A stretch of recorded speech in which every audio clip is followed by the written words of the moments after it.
Hey everybody, Chef Stu back in the kitchen bringing you a holiday classic, obviously turkey as you can see in front, but this is a request that we get a lot, which is how to brine a turkey. Brining does a couple of different things. It keeps your meat very juicy. It also seasons it throughout and not overly seasons it. So this is a way that you can have a really moist turkey and it keeps everything nice and plump as you're going through the cooking process. And it's super, super easy to do. So the first thing that we have is obviously a turkey. This is about 13.5 pounds. This is gonna feed about 15 people at your holiday dinner. This is washed and patted dry all over. I've also got the giblets and the neck right there. Giblets are not gonna be part of the process, but the neck is. To that, we also have 2 cups of kosher salt, 1 cup of brown sugar. Any brown sugar will do. I've got medium here. We've got 4 mandarin oranges cut in half. We've got 4 or 5 fresh bay leaves. We've got 1 tablespoon of cloves. We've got 3 tablespoons of black peppercorns. We're gonna have, this is 1 gallon of fresh cold water, and we're gonna do another gallon, so 2 gallons total. And maybe most importantly, you need a container that can fit this and also fit in your fridge. At the end, we're gonna be putting a plate over top of our turkey to keep it submerged. All right, so this process is really, really, really simple. And basically what we're gonna do, like I said, we've already washed our turkey here. We're gonna begin by adding our gallon of water in here. And I'll add another gallon on top at the end. We're gonna put our salt in, our sugar in.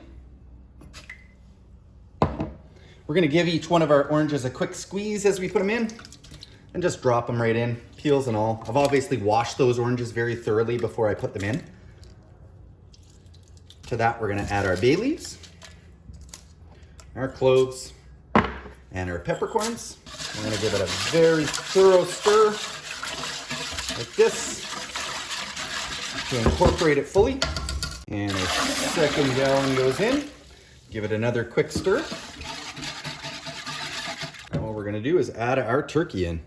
And I'm also gonna add our neck, but I'm not gonna add the giblets. A little bit more than 2 gallons that I needed, so I'm just gonna add about another half a gallon in there. So all told for this one, mainly because I have a huge pot, we're gonna go 2 full gallons. So on top of this, I'm gonna put a plate on top. That's gonna keep it just submerged under there.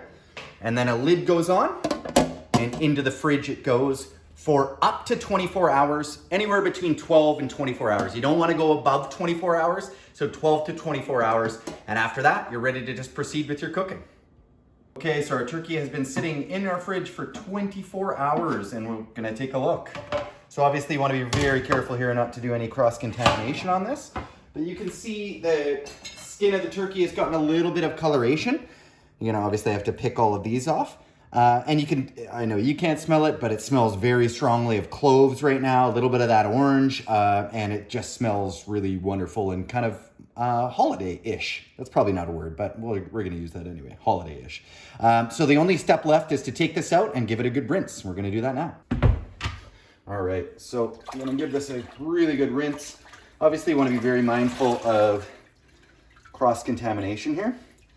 So you can see even with my paper towel that I've got set up over here, I've got it on a baking sheet, so it's not actually touching, and I've sanitized this sink very, very well as well. So you really wanna get right inside of it, get all of the excess, any of that excess sugar or salt.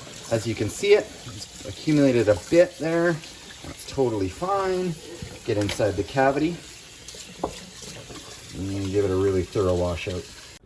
And once we've got that turkey thoroughly washed out and as drained as we possibly can, over to our sheet tray lined with paper towel, and give that a very, very good pat down. And there we have it, a perfectly dried, ready to cook turkey. So that's basically the entire brining process. From here, you can follow any recipe, roasting turkey as you normally would. The brining process keeps it moist, but it doesn't change the cooking process at all. So just go about your regular cooking. For this one, it's gonna be about a 4-hour cooking time, like I said, for about a 13.5 pound bird.